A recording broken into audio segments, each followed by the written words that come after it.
Kung mahilig ka sa kambing or tupa, tamang-tama sa iyo ang recipe na to. Tara, magluto tayo ng spicy lamb curry or muton curry.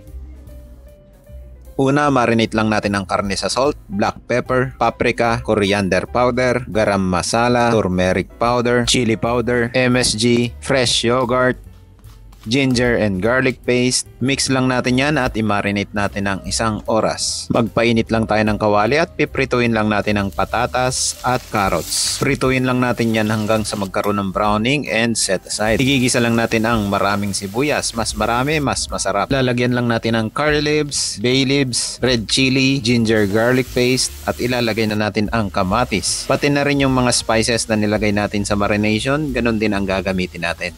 Halo-haluin lang natin yan hanggang sa madurog yung kamatis. Pagkatapos, ilalagay na natin ang minarinate nating karne. Lalagyan din natin ng daon ng cilantro, 1 basong tubig.